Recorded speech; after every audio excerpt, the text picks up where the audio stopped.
Good morning to all of you, my dear students. I, Ashutosh Upadhyay, Assistant Professor, Department of Economics, DAV College, Siwan. Today I am going to discuss easy, simple, but important topic of public finance, which is related with the BA Honors Part 2 Public Finance paper. Today we will discuss about another type of goods which is called merit goods, which is also known by superior goods. Okay?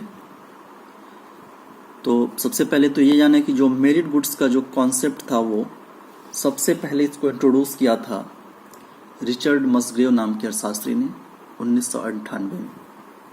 ठीक. Merit goods को अगर हम principal के आधार पे देखें तो ये private जो गुड्स है उसके अंतर्गत आएगा. क्योंकि जो मेरिट गुड्स के कैरेक्टर होते हैं वो प्राइवेट गुड्स के कैरेक्टर को जस्टिफाई करते हैं. जैसे किसका पहला कैरेक्टर राइवलनेस का पाया जाना और दूसरा एक्सक्लूजन प्रिंसिपल का लागू होना. ठीक. अब हम मेरिट गुड्स को डिफाइन करेंगे, बट डिफाइन करने के पहले मेरिट गुड्स को एक एग्जाम्पल के माध्यम से समझते हैं. ठीक. एजुकेशन शिक्षा के लिए व्यवस्था कौन करता है? गवर्नमेंट भी प्रोवाइड करती है और प्राइवेट सेक्टर के द्वारा भी प्रोवाइड होता है. बट हमारे देश में एक बड़ी स्केल पे गवर्नमेंट सेक्टर के माध्यम से एजुकेशन को प्रोवाइड किया जाता है. अगर प्राइवेट गुड्स के जो कैरेक्टर हैं उसके हिसाब से देखें तो मेरिट गुड्स का कैरेक्टर इसलिए वैसा बन जाता है क्योंकि मेरिट गुड्स के जो दोनों लक्षण हैं, राइवलनेस का पाया जाना और एक्सक्लूजन का फिजिबल होना, इसके कारण मेरिट गुड्स को अगर हम प्रिंसिपल के आधार पे देखते हैं तो ये प्राइवेट गुड्स के तरह का लगता है या उसके अंतर्गत आता है. ठीक है, अभी हम ये समझते हैं. तो अगर एजुकेशन की बात करते हैं तो आज सपोज दैट अभी तो आप प्राइमरी एजुकेशन भी ले सकते हैं एग्जाम्पल के लिए कि शिक्षा पे कितना ज़्यादा जोर जो है कि गवर्नमेंट डालती है. ठीक. प्रारंभ से ही आप देखते हो कि कितना ज़्यादा सर्व शिक्षा अभियान बनाया गया, शिक्षा का अधिकार नियम लागू किया गया. क्योंकि एजुकेशन आपका क्या हो गया, एक मेरिट गुड्स के अंतर्गत आ गया. इसकी व्यवस्था गवर्नमेंट के द्वारा की जाती है. ये सिद्धांतों के आधार पे कैसे होते हैं, प्राइवेट गुड्स की तरह होते हैं, लेकिन फिर भी इनकी व्यवस्था पब्लिक सेक्टर यानी कि गवर्नमेंट के माध्यम से किया जाता है. ठीक. तो गवर्नमेंट के माध्यम से क्यों किया जाता है?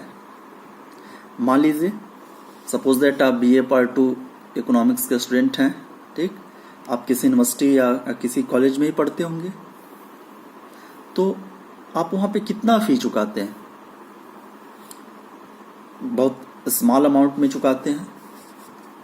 अगर एजुकेशन को प्राइवेट सेक्टर के अंतर्गत रख दिया जाए और प्राइवेट सेक्टर को एजुकेशन प्रोवाइड करना हो तो क्या होगा? तो यहाँ पे फिर मार्केट मैकेनिज्म लागू होगा.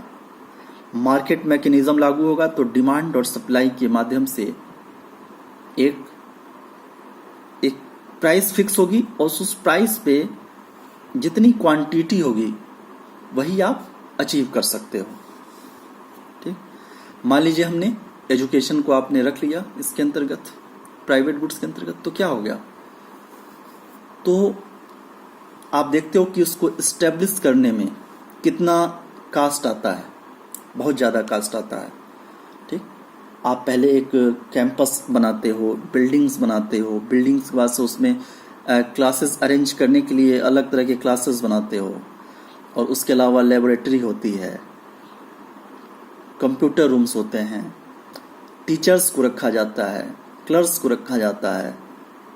ठीक, और इसके अलावा आप मतलब कितने सारे खर्च होते हैं आप देखते हो। तो उस कास्ट के अगर आधार पे मार्केट मैकेनिज्म के अंतर्गत रखा जाए तो मार्केट क्या करेगा, अपनी लागत वसूल करेगा, और किससे वसूल करेगा, कंज्यूमर। और यहाँ पे कंज्यूमर कौन हो गया, स्टूडेंट्स हुए। तो स्टूडेंट्स से क्या उसी रेशियो में पैसा कास्ट के हिसाब से अगर लेंगे तो कितना अधिक आएगा। हम 2000 2500 ऐसे ही कुछ फीस 3000 तक जमा करते हैं, अपने क्लासेस के लिए करते होंगे आप लोग। तो क्या वो अमाउंट क्या है, बहुत छोटा अमाउंट है उसकी। तो अगर इसको मार्केट के अधीन छोड़ दिया जाए प्राइवेट सेक्टर के अंतर्गत तो क्या होगा, इसकी कास्ट बहुत अधिक आएगी, और बहुत सारे लोग, बहुत सारे स्टूडेंट्स जो कि पढ़ना चाहते हैं वो क्या हो जाएंगे, इससे डिप्राइव हो जाएंगे, इससे डिप्राइव ही रह जाएंगे। ठीक, तो उस चीज को कैसे मैनेज करेंगे। तो देखिए, अब एजुकेशन क्या है, ऐसा तो है नहीं कि आप जितना चाहे उतना आप एडमिशन जितने लोग चाहे ले सकते हैं। तो जाहिर सी बात है, राइवलनेस तो पाया ही जा रहा है वहाँ पे। राइवलनेस के अलावा एक्सक्लूजन प्रिंसिपल भी लागू है। आप ऐसा नहीं है कि बिल्कुल भी कुछ नहीं देंगे और ज़बरदस्ती पढ़ सकते हैं, नहीं। आपको क्या है, परचेजिंग पावर नहीं, आप उसको वहन नहीं करते हैं तो आपको बाहर किया जा सकता है। तो ये दोनों प्राइवेट गुड्स के कैरेक्टर तो इसमें लागू होते हैं, लेकिन इसका जो प्रोविज़न किया जाता है वो क्या, किसके द्वारा किया जा रहा है, पब्लिक सेक्टर के द्वारा किया जा रहा है। क्यों किया जा रहा है, वही आपको मैं डिस्कस कर रहा था कि जो बहुत सारे लोग शिक्षा प्राप्त करना चाहते हैं वो भी उस शिक्षा से क्या रह जाएंगे, डिप्राइव रह जाएंगे। क्यों, क्योंकि वो उस कास्ट को क्या करेंगे, बियर नहीं कर पाएंगे, और कास्ट को बियर नहीं कर पाएंगे तो उससे वंचित ही रह जाएंगे। इसीलिए ऐसी सर्वोत्कृष्ट वस्तुएं जिनके जो लक्षण होते हैं वो तो निजी वस्तुओं के ही जैसे होते हैं, लेकिन उनका आवंटन किसके माध्यम से किया जाता है, पब्लिक सेक्टर के माध्यम से किया जाता है। ठीक, ऐसी वस्तुएं मेरिट गुड्स कहलाती हैं, समझने के लिए। और हम इसको समझते हैं, बाद में इसको फिर से एक बार डिफिनीशन देखेंगे। पहले एक ग्राफ के माध्यम से मैं आपको इसे बताना चाहता हूँ। आप पहला जो ग्राफ है इसमें लेफ्ट साइड में इसे देखिए। इसमें आप क्या देख रहे हैं कि डिमांड कर्व है और उसी से एक सप्लाई कर्व है, और जिस पॉइंट पे इंटरसेक्ट करते हैं वहां पे पी प्राइस पे, ओपी प्राइस पे ओक्यू जो है क्वांटिटी कंज्यूमर खरीद सकता है। ठीक है, मान लीजिए वो कंज्यूमर कौन है, स्टूडेंट है। तो इस केस में क्या होगा, स्टूडेंट, कितने स्टूडेंट्स पढ़ पा रहे हैं, ओक्यू स्टूडेंट्स पढ़ पा रहे हैं उस कीमत पे। मार्केट मैकेनिज्म की यहाँ पे बात हो रही है।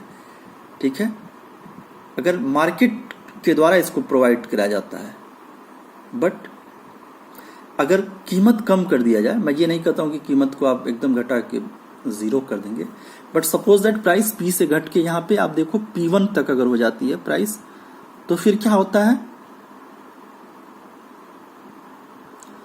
कितने लोग अभी ग्रहण करना चाहते हैं शिक्षा, OQX।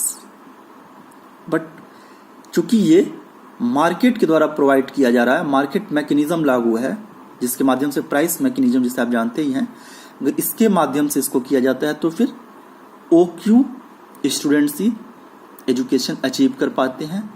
QQX, ये देखिए, ये QQX जो स्टूडेंट्स होंगे वो उस एजुकेशन से डिप्राइव रह जाएंगे।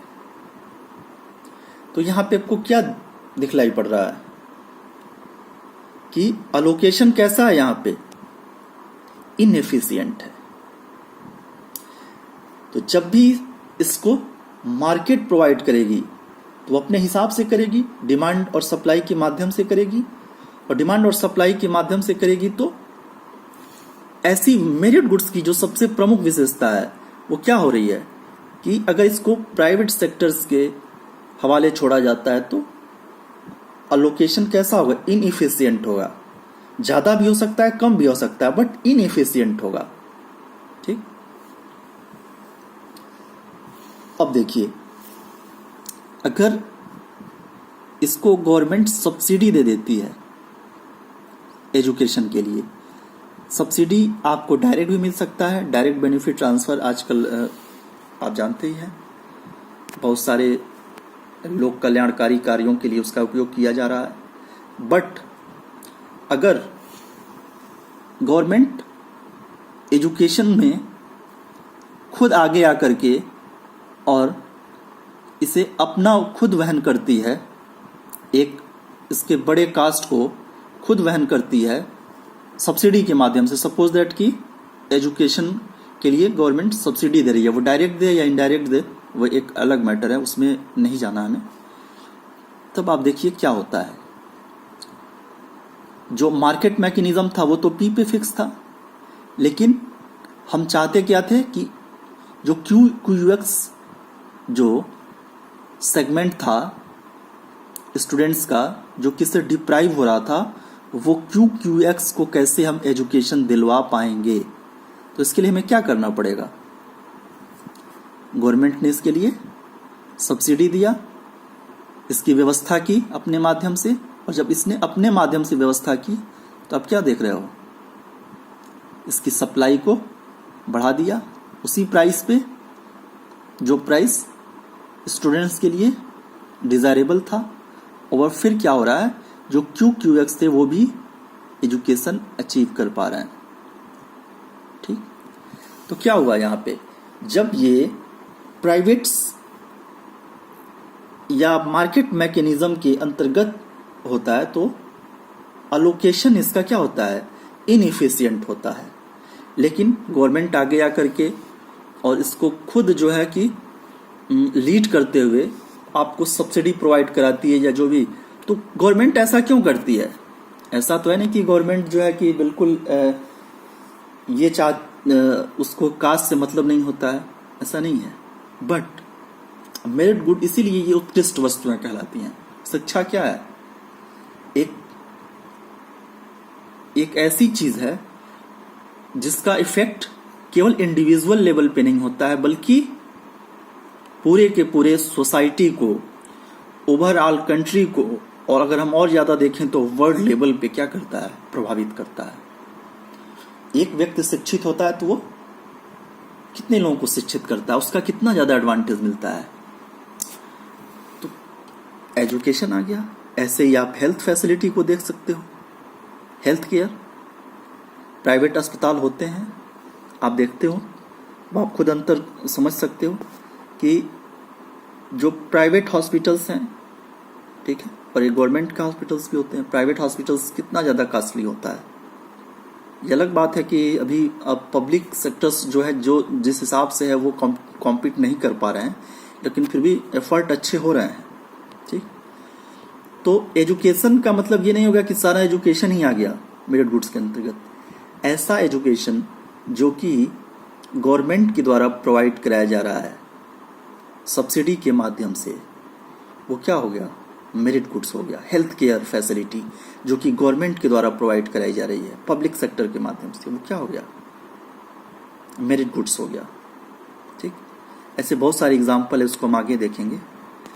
लेकिन यहाँ पे जो एक सबसे बड़ी बात सामने निकल कर आ रही है वो क्या है कि इनएफिशिएंट अलोकेशन के नाते मार्केट मैकेनिज्म फेल्योर करता है, और जिसकी वजह से पब्लिक सेक्टर या गवर्नमेंट सेक्टर को आगे आना पड़ता है। ठीक, यहाँ पे देखिए आप, अगर प्राइवेट गुड्स के अंतर्गत आप रखते हो, ठीक, और मार्केट के माध्यम से होता है तो ये अंडर कंज्यूम होता, यानी जितना कंज्यूम होना चाहिए था वो जो क्यूएक्स था वो नहीं हो रहा था। लेकिन जैसे ही गवर्नमेंट सेक्टर यानी पब्लिक सेक्टर के माध्यम से इसको प्रोवाइड कराया जाता है तो अंडर कंजम्पशन जो होता है वो समाप्त हो जाता है। ठीक, तो अगर अंडर कंजम्पशन होता तो क्या होता, उस इंडिविजुअल का लॉस होता, उस व्यक्ति का तो लॉस होता ही, ओवरऑल पूरी सोसाइटी का लॉस होता। जैसा हमने बताया व्यापक अर्थों में उस समाज का, उस देश का, और बड़े स्तर पे कहें तो वो पूरे विश्व का एक तरह से लॉस होता है। ठीक, तो ऐसी चीजों के लिए क्या होता है कि गवर्नमेंट को आगे आकर के स्वतः स्टेप्स बढ़ाने पड़ते हैं ताकि लोगों को अच्छी से अच्छी फैसिलिटी मिले। क्यों? क्योंकि वो कैपिटल है, एक ह्यूमन क्या है, एक कैपिटल है। उसको आप दूसरे चीजों से कंपेयर किसी कमोडिटी से नहीं कर सकते हैं। और अगर व्यक्ति शिक्षित होगा, स्वस्थ होगा, तो वो कैसे समाज का निर्माण करेगा, किस तरह के देश का निर्माण करेगा। और अगर वो अशिक्षित हो, जो कि एक समस्या भी है विकासशील देशों के लिए, आज भी है, बहुत सारे सुधारों के बावजूद अभी भी बहुत सारी समस्याएं देखी जाती हैं, वो इसी लेवल पे आती हैं कि शिक्षा का क्या है, स्वास्थ्य का क्या है। ठीक है, इस तरह की फैसिलिटी कितनी अच्छी है पब्लिक सेक्टर के माध्यम से, जितनी अच्छी होगी उस देश का जो ह्यूमन कैपिटल है वो क्या होगा, उतना ही अधिक स्किल्ड होगा। अगर आज स्किल डेवलपमेंट पे बहुत अधिक जोर दिया जा रहा है तो उसका क्यों दिया जा रहा है, इसको क्यों गवर्नमेंट प्रोवाइड करा रही है?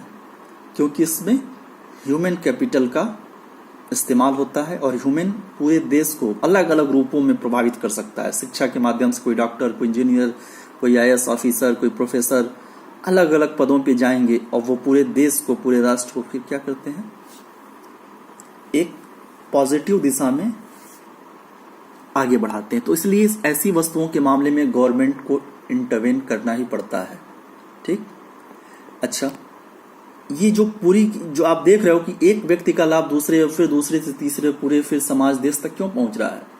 क्योंकि इनके व्यापक अर्थों में इनका उपयोग इसलिए होता है क्योंकि ये व्यापक कल्याण के कार्य करते हैं। क्यों? क्योंकि इसके अंतर्गत एक चेन इफेक्ट जो होता है, श्रृंखला प्रभाव आप जिसे कह सकते हो, वो जन्म लेता है। और श्रृंखला प्रभाव अगर वो पॉजिटिव दिशा में होगा तो क्या होगा, पूरे देश को पॉजिटिव दिशा में ले जाएगा। अगर अशिक्षित लोग रहेंगे, उनका स्वास्थ्य अच्छा ना रहे, तो फिर वो उस राष्ट्र के काम उस ढंग से नहीं आ सकते हैं जो वो स्वस्थ या शिक्षित रहने पे आ सकते हैं। ठीक है, अब अगर हम इसको डेफिनेशन के माध्यम से, अगर आप जब समझ गए हैं इसको एग्जाम्पल के माध्यम से भी कि कैसे इन एफिशिएंट लोकेशन के कारण, अलोकेशन के कारण जो है इसकी व्यवस्था गवर्नमेंट को करनी पड़ती है। ठीक, तो मेरिट गुड्स को अगर आप डिफाइन करोगे तो कहोगे कि ये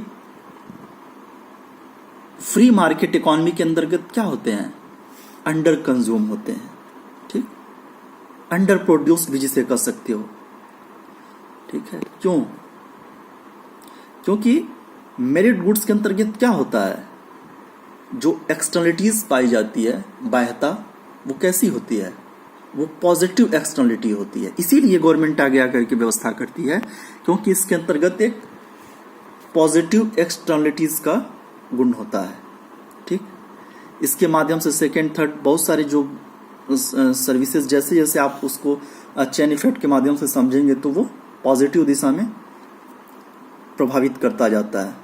ठीक, तो एक तो ये चीज हो गया, यहाँ पे आपने समझा कि इसके पॉजिटिव एक्सटर्नलिटीज पाई जाती है। और अगर इसको फ्री मार्केट में छोड़ा जाएगा तो फिर ये अंडर कंज्यूम रह जाएगा और फिर अलोकेशन इनएफिशिएंट होगा। अलोकेशन इनएफिशिएंट होगा तो जहां तक लाभ पहुंचना चाहिए वहां तक नहीं पहुंच पाएगा। दूसरा क्या है, इंडिविजुअल्स का जो नेचर होता है वो क्या होता है, वो मायोपिक नेचर होता है। वो अपना ही केवल तक लाभ तक देख सकता है। ठीक है, शॉर्ट टर्म यूटिलिटी ही अपना मैक्सिमाइज करने की कोशिश करता है। बट मेरिट गुड्स के मामले में क्या है कि मेरिट गुड्स एक चूंकि ऐसे गुड्स होते हैं जिसके मामले में गवर्नमेंट को आगे आके निर्णय लेना पड़ता है ताकि अधिक से अधिक लोगों तक इसका विस्तार हो सके, इसका स्प्रेड हो सके और इसका पॉजिटिव एक्सटर्नलिटीज के नाते इस स्प्रेड का सबको पॉजिटिव लाभ भी मिल सके। ठीक, आपने इसको ग्राफ के माध्यम से समझाई। एक और टर्म यूज करूंगा मैं, imposed choice. Merit items are not serve on the basis of consumer preference but on the basis of government's preference. क्या मतलब है कि जो मेरिट आइटम्स होते हैं उसके मामले में प्रत्यारोपित अधिमान, जिसको आप कहते हो इम्पोज्ड चॉइस, लागू होता है। इम्पोज्ड चॉइस क्या होता है कि दूसरे के ऊपर आरोपित करना। इसमें यह नहीं पूछा जाएगा कि आप चाहते हो या नहीं चाहते हो, बट इसको इतना अधिक ही आवश्यक है, इसकी नेसेसिटी इतनी अधिक होती है किसी भी राष्ट्र के लिए कि गवर्नमेंट खुद इसको इम्पोज करती है कि आप अधिक से अधिक इसका लाभ उठाएं, क्योंकि ये लॉन्ग टर्म में नेशन के काम आता है। ठीक है, तो जो इसमें गवर्नमेंट का ही प्रीफरेंस जो होता है वो इफेक्टिव होता है और इसको इम्पोज चॉइस होता है। इसीलिए तो कि बच्चों को जो गरीब बच्चे हैं, जो गरीब तबकों के जो बच्चे हैं जो विद्यालय नहीं जा पाते हैं, उनके लिए सरकार बहुत सारे प्रबंध करती है। अल्प आवास की तो भी बाद में बात करेंगे। जो मिड डे मील योजना है वो क्या हो गया, मेरिट गुड्स का एक एग्जाम्पल हो गया। क्यों मिड डे मील दिया जाता है? कि बच्चों को न्यूनतम पोषण भी मिले, उसको प्रॉपर जो न्यूट्रिशन है मिनिमम जो है कम से कम वो भी प्राप्त हो, और इसके माध्यम से बच्चा जो है वो स्कूल भी जाएगा, शिक्षा भी ग्रहण करेगा और एक अच्छा ह्यूमन कैपिटल नेशन के लिए तैयार होगा। तो गवर्नमेंट इसीलिए ऐसी वस्तुओं के लिए, सर्वोत्कृष्ट वस्तुओं के लिए स्वतः प्रयास करके प्रत्यारोपित अधिमान के माध्यम से अधिक लोगों पे इसको आरोपित करती है ताकि वो इसका अधिक से अधिक लाभ प्राप्त कर सकें और राष्ट्र के काम आ सकें। ठीक, तो सबसे जो आपने मेन पहलू समझा वो क्या था कि अगर इसको फ्री मार्केट में छोड़ा जाता तो अलोकेशन इनएफिशिएंट होता। ठीक, और बहुत बड़ा जो सेगमेंट होता हमारे देश का वो क्या रहता, डिप्राइव रह जाता। ठीक है, तो गवर्नमेंट इसमें इंटरवेन करती है और ऐसी वस्तुओं के लिए प्रोवाइड कराने की व्यवस्था करती है।